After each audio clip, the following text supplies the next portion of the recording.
Kelis, thanks for talking to us. You were nominated by Rianne. Are we just going through the two player houses at the moment? Seems like that. It's been a bit of an up and down couple of weeks. Obviously a good point against Forest and then going out of the League Cup and then losing to Wolves last weekend. What do you think hasn't quite clicked of late? Yeah, I mean, I think obviously we knew all of these past fixtures were going to be pretty challenging ones. We knew that Forest was going to be an exciting game, but we obviously came prepared for that. And so I think getting a point was not exactly what we wanted. Obviously, we always want to get the 3 points out of it, but it was a good just test of what we can do going against a very quality side. And then last, obviously, 2 results haven't been ideal, but I also think it's just that time of the season where we need some adversity, and I think it's more important about how we bounce back now. So I have no doubt that I think we can move forward from it and learn from it. I think obviously being on the road at Wolves was challenging, and it's a different environment, different field, but I think we'll push forward moving to this week. And it's clear that despite the defeats, the togetherness in the group is still there, especially off the pitch. Just on a personal note, how are you finding it here, and have you settled in now? Yeah, I think so. I'm definitely not jet lagged anymore, so that's nice. But I mean, I think the togetherness of the group is key, like especially in terms of moving forward this week. I think we've stayed together really well. Obviously, again, you see the emotion, you see the frustration after the past 2 results, but we stick together. We show up on Mondays, we show up on Tuesdays, and the vibes are still great and very positive, I would say, which just kind of shows like the quality of the group we have. And I think that's helped me settle in tremendously. Obviously, like there are going to be good days, there's going to be bad days, it's football, but yeah, I mean, the group is very close, and I think we get emotional because we all have that big goal and the accomplishments that we want to hit this year, but I think we know how to put the smile on our face as well when we come back to work, so we have a good group.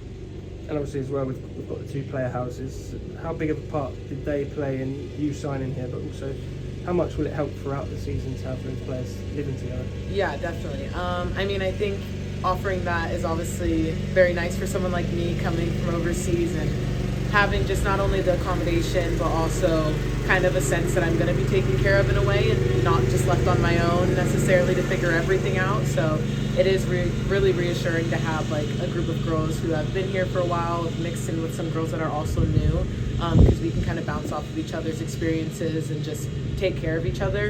And I do think like our 2 houses will keep the entire team together throughout this upcoming season, just because we obviously spend a lot of time together on and off the pitch now, and I think that us like kind of withholding that positive vibe and like having close relationships really does make a difference when we all show up to training as well. So I'm very grateful for our group, and I think it's nice having 2 houses now as well. It feels like a lot of us we spend a lot of time together, so it's good. And who's the best or easiest housemate to live with?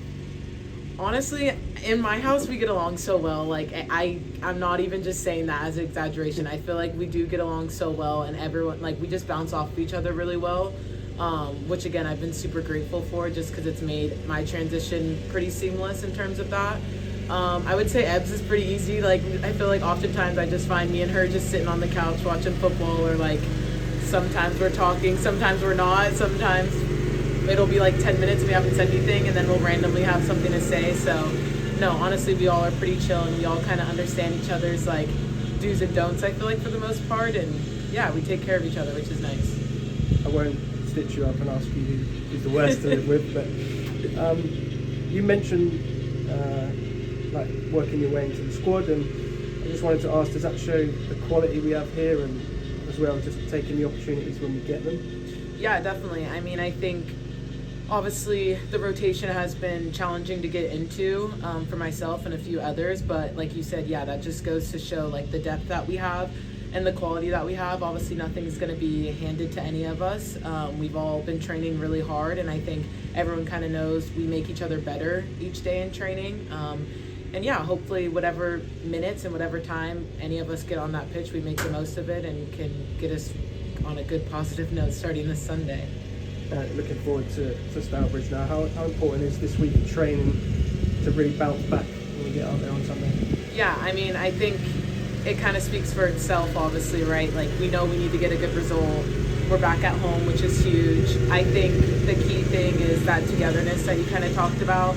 we all train hard every single day, and I think the football's there. I wouldn't say the football is the missing piece, but I think staying together in times like this really does make or break a team, and you kind of see that when you've gone and lost 2 games. How do you kind of bounce back from that, and how do you take care of each other and like look out for each other and not just get mad at one another and blame each other? So I think this week is important, not only to have good training, but also just to really enjoy each other still. And when things are going bad, you know, how do we handle that?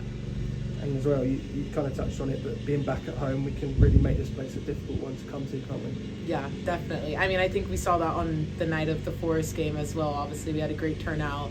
Obviously, night games are very fun as well, but we love having our fans here. I think it makes a huge difference for the players on and off the pitch, no matter what. Like, having a good environment to play in is not only super helpful for us, but it does challenge the other team as well. No one wants to have those annoying, rowdy fans in the background. Obviously, we experienced that at Wolves, and I think it did make certain parts of the game challenging. So we definitely want this place to be hard for other teams to come and play at, and we want to keep winning at home. So. And just finally, who would you like to see do the next pre-match interview? I nominate Lil K. Okay, thank you. Thanks.